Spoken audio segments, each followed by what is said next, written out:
துளியிலே ஆட வந்த வானத்து மின் விளக்கே, ஆழியிலே கண்டெடுத்த அற்புதாணி முத்தே, தொட்டில் மேலே முத்து மாலை வண்ணப்பூவா விளையாட, சின்ன தம்பி எச பாட.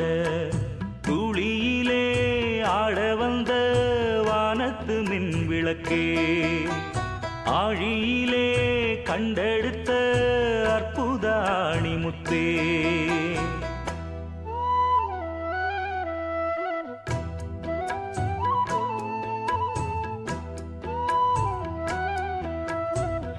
இந்த மரத்தை மகாகனி இது ரொம்ப சக்தியான நல்ல ஒரு மரம். இது வருஷங்கள் இதுக்கு எத்தனை வயது என்பது நமது சொல்ல முடியாத அளவுக்கு இந்த மரத்துக்கு அவ்வளோ ஒரு வல்லமை கொண்டது. இன்றைக்கு நமது தலைமை ஆசிரியர் அவர் கையால் இன்னைக்கு அதை வைக்கிறாங்க.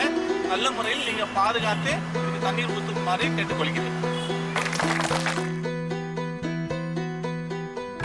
பாட்டெடுத்து நாம் படிச்சா காட்டருவி கண்ணுறங்கும், பட்டமரம் பூமலரும், பாறையிலும் நீர் சுரக்கும்.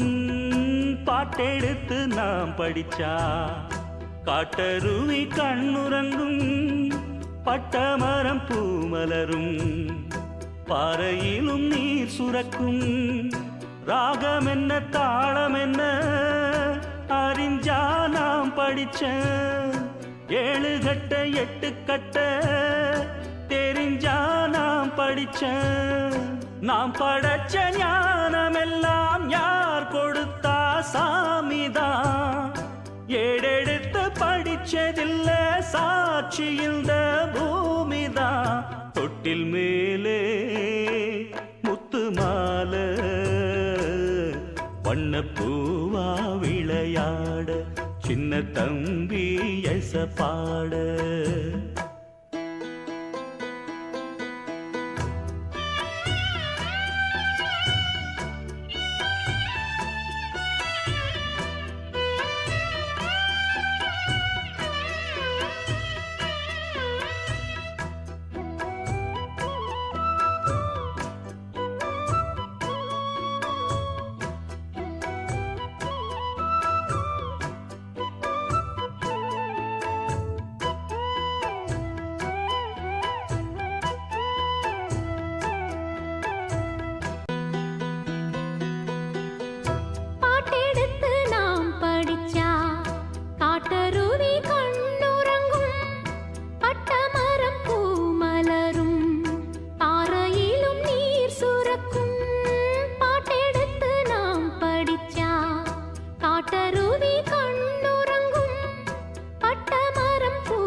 பசுமை அமைப்பு சார் பசுமை அந்த அமைப்பை ஸ்டார்ட் பண்ணி நம்மள மாதிரி நிறைய ஸ்கூல்ஸுக்கு இவங்க சேவை பண்ணிட்டு இருக்காங்க.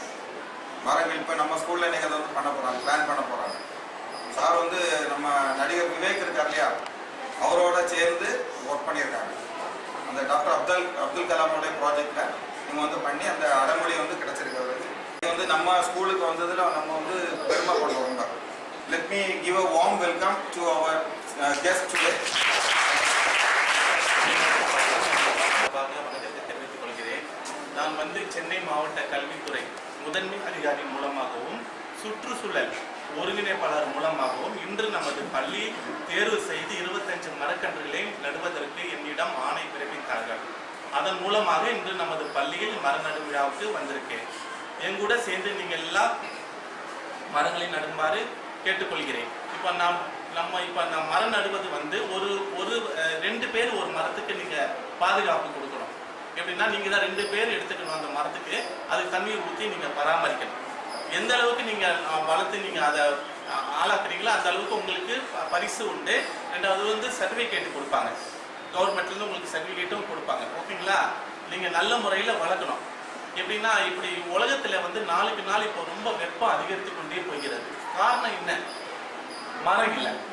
மரத்தை இருக்கிற மரம்லாம் கொஞ்சம் கொஞ்சமாக இருக்கிற மரம் பில்டிங்கு கட்டடங்கள்லாம் ஆகப்பட்டதுனால எல்லாத்தையும் வெட்டி வீழ்த்தி விட்டோம். அதனால இப்போ நீங்கள் வருங்கால தலைமுறைகள் நீங்கள் உங்களுக்கு என்ன எது முக்கியம்? மரம் தான் முக்கியம்.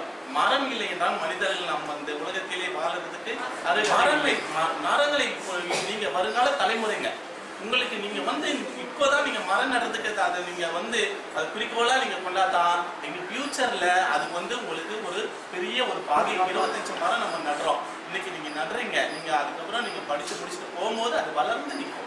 அது நீங்கள் இந்த ஸ்கூலை விட்டு போனாலும் நீங்கள் நீங்கள் பார்ப்பீங்க, இது நான் வச்ச மரம், நீ வச்ச மரம் அப்படின்னு நீங்கள் சொல்லுவீங்க. அந்த அளவுக்கு இந்த மரத்து மேலே நீங்கள் பிரயாசம் பண்ண வேண்டும். ஓகேங்களா? மரம் நம்மளுக்கு என்னென்ன தருகிறது? காய், கனி, பூ, இலை எல்லாமே அது உள்ள நம்ம எல்லாமே சத்து தான். மனிதர்களுக்காக இறைவனால் அது உருவாக்கப்பட்டது அந்த தாவர இனம், மர இனம். அந்த மரத்தை நம்ம நேசிச்சு நம்ம நல்ல முறையில் பாதுகாத்து அதை வளர்க்க வேண்டும். இன்றைக்கு நம்ம ஸ்கூல்ல மட்டும் கிடையாது, வீட்டில் போயிட்டு நீங்க பேரண்ட்ஸ்ல சொல்லி உங்க வீட்டு பக்கத்தில் நீங்க ஒரு மரம் நம்ம வளர்க்க வேண்டும். இந்த தமிழ்நாடை நம்ம பசுமை நாடாக மாற்ற வேண்டும். எனக்கு வாய்ப்பளித்த தலைமை ஆசிரியர் அவர்களுக்கும் மற்றும் ஆசிரியர் அவர்களுக்கும் நான் சொல்வதை கேட்டுக்கொண்டு கீழ்ப்படியும் மாணவ மாணவிகளுக்கு அனைவருக்கும் நான் வணக்கத்தை நன்றியோடு தெரிவித்துக் கொள்கிறேன். பசுமைப்படை அமைப்பை சார்ந்த பசுமை மூர்த்தி ஐயா அவர்களுக்கு வணக்கம். அவர் என்ன சொல்லியிருக்கிறாரு அப்படின்னு சொன்னால், நம்ம மரத்தை ஏன் வளர்க்கணும் இல்லையா? இப்போ நம்ம ஒரு திருக்குறள்லாம் படிச்சிருக்கோம், பான் சிறப்புன்னு தனி அதிகாரமே கொடுத்துருக்காங்க இல்லையா? விசும்பின் துளி வீழின் அல்லால் மற்றாங்கே பசும்புல் தலை காண்பதறிது. இதுக்கு அர்த்தம் தெரியுமா?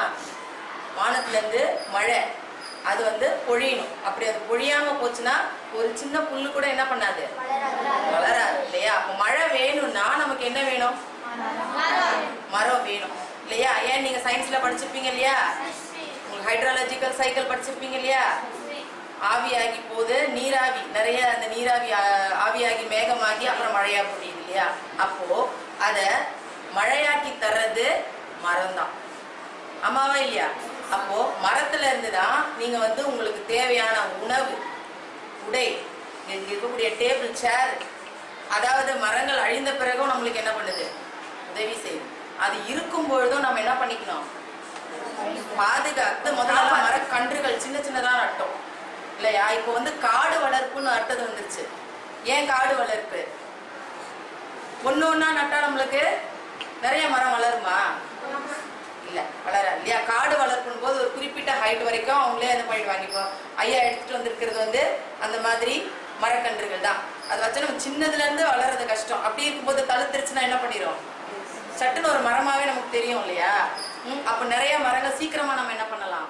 வளர்க்கலாம்.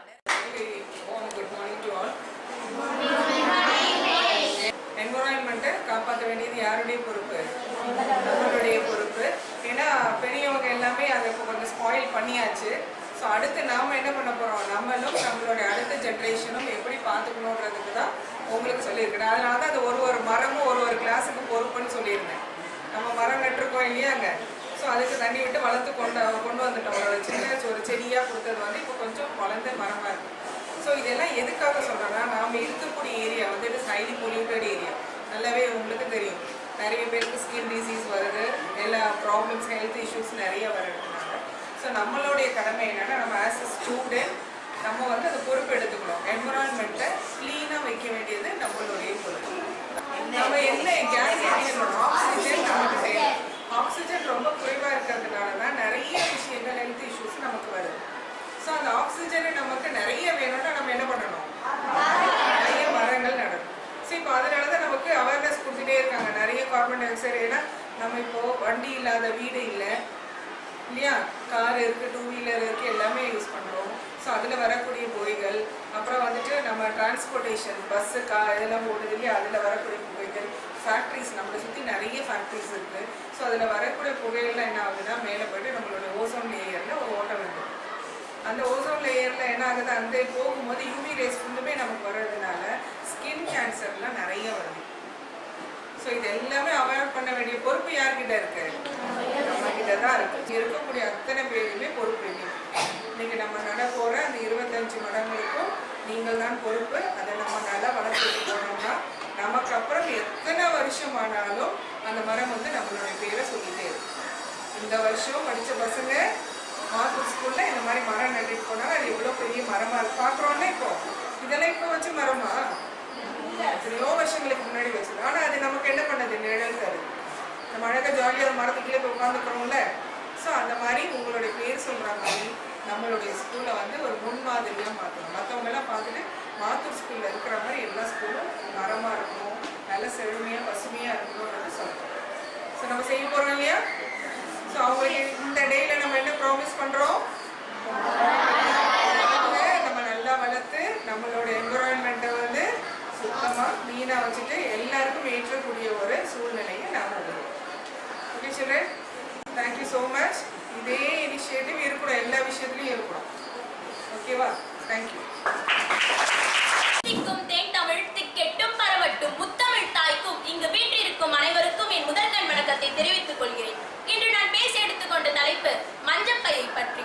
மஞ்சள் பையை பற்றி நான் கூறுவதை விட ஒரு மஞ்சள் பையாகவே மாறி நான் கூறுகிறேன். நான் தான் மஞ்சள் பை.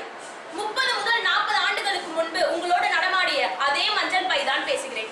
அப்பா கொண்டு வந்த மஞ்சள் பையில் மிக்சர் சேவ் இருக்கிறதா, தாத்தா கொண்டு வந்த மஞ்சள் பையில் காரப்பொரி இருக்கிறதா என்று ஆராய்ந்து பார்த்த தலைமுறையின் சிறந்த மஞ்சள் பை தான் பேசுகிறேன். பள்ளிக்கூட காலங்களில் உங்கள் தோளோடு ஒட்டிய தோழனாக உங்களுக்கு பயணித்த அந்த நாட்களை மறந்துவிட்டீர்களா? அண்ணாச்சி மல்லிகை கடைகளில் கூட ஒரு மஞ்சள் பை கொடுங்க என்று கூச்சல் கூட இல்லாமல் கேட்டு வாங்கியதை மறந்து விட்டீர்களா? மஞ்சள் பை வைத்தவன் கஞ்சப்பையன் என்றும் பட்டினத்தை காணாத பட்டிக்காட்டன் என்றும் மாற்றத்தை என்ற மாய தோற்றத்தை உருவாக்கி சினிமாக்களில் நானும் மாயமாய் போனேன். என் காதுகளை பிடித்து நீங்கள் தூக்கும் போது கத்தாமல் இருந்ததால் எனக்கு உயிரில்லை என்று நினைத்து விட்டீர்களோ? பாலித்தலின் இல்லா பாரதம் படைக்க மாட்டிக்கொண்டிருக்கும் மனிதனை பிழைக்க மீண்டும் வந்திருக்கிறேன், மீண்டும் வந்திருக்கிறேன், மீண்டும் வந்திருக்கிறேன், மீண்டும் வந்திருக்கிறேன். நன்றி, வணக்கம். சுற்றுச்சூழல் பாதுகாப்பில் மரங்கள் மற்றும் காடுகளின் பங்கு. சுற்றுச்சூழல் பாதுகாப்பில் மரங்கள் மற்றும் காடுகள் முக்கிய பங்கு வகிக்கின்றன. மரங்கள் மற்றும் காடுகள் காலநிலை மாற்றங்களில் எதிர்த்து போராடவும், நிலத்தடி நீர்வளத்தை அதிகரிக்கவும், ஒலி மாசுபாட்டை கட்டுப்படுத்தவும் உதவுகிறது.